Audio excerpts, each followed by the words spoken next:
ജനുവരി 29-നാണ് file excise മന്ത്രി മുഖ്യമന്ത്രിക്ക് നൽകുന്നത്. 31-ന് മുഖ്യമന്ത്രി തീരുമാനമെടുത്തു.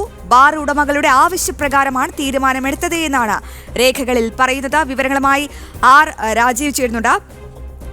രാജീവ്, 12 മണിവരെയാണ് സമയം നീട്ടിയിരിക്കുന്നത്. ഇതിന്റെ ഫയൽ നീക്കം നടത്തിയത് അതിവേഗമെന്ന വിവരങ്ങളാണ് പുറത്തു വരുന്നത്. ഒന്ന് ആലോചിച്ച് നോക്കൂ, ഒരു വശത്ത് ഓപ്പറേഷൻ ഡി ഹണ്ടിലൂടെ ഈ അന്വേഷണങ്ങളെല്ലാം നടക്കുമ്പോൾ മറുവശത്ത് ഈ സമയം കൂട്ടുന്നു, ഖജനാവ് നിറക്കാനുള്ള ഒരു നീക്കമായി തന്നെ ഇതിനെ കണക്കാക്കാമോ?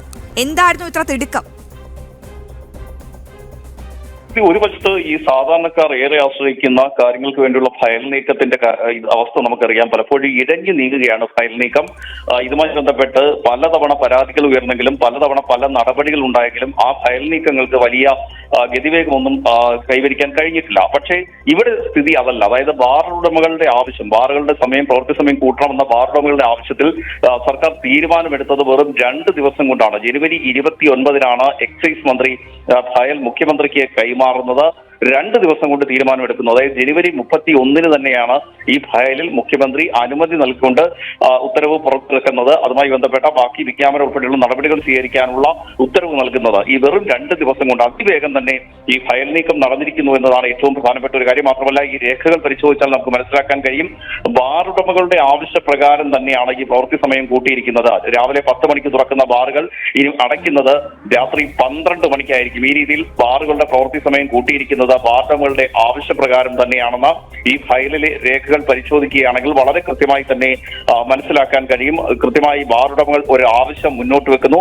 2025 ഡിസംബറിലാണ് ഇത്തരമൊരു ആവശ്യം ബാർ ഉടമകൾ മുന്നോട്ട് വെക്കുന്നത്. ഇതിനുശേഷം സർക്കാർ തലത്തിൽ മറ്റ് നടപടികൾ കൈക്കൊള്ളുന്നു. ഇതിനുശേഷം അതിവേഗം തന്നെ ജനുവരി 29-ന് ഇതുമായി ബന്ധപ്പെട്ട ഫയൽ എക്സൈസ് മന്ത്രിയുടെ കൈവശം എത്തുന്നു. എക്സൈസ് മന്ത്രി ഉടൻ ഇത് മുഖ്യമന്ത്രിക്ക് കൈമാറുന്നു. മുഖ്യമന്ത്രി ഉടൻ തന്നെ ഇക്കാര്യത്തിൽ തീരുമാനമെടുക്കുന്നു. വിജ്ഞാപനം പുറത്തിറക്കാനുള്ള അനുമതി നൽകുന്നു. മാത്രമല്ല, മന്ത്രിസഭാ യോഗം ഇക്കാര്യം ചർച്ച ചെയ്യുന്നില്ല, LDF യോഗം ചർച്ച ചെയ്യുന്നില്ല. നമുക്കറിയാം, പലപ്പോഴും CPI ഉൾപ്പെടെ ഇത്തരം കാര്യങ്ങളിൽ എതിർപ്പുമായി രംഗത്ത് വരാറുണ്ട്. അതുകൊണ്ട് തന്നെ LDF യോഗത്തിൽ ഇക്കാര്യം ചർച്ച ചെയ്തിട്ടില്ല. നയപരമായ തീരുമാനമാണ് ബാറുകളുടെ പ്രവൃത്തി സമയം കൂട്ടുക എന്ന് പറയുന്നത്.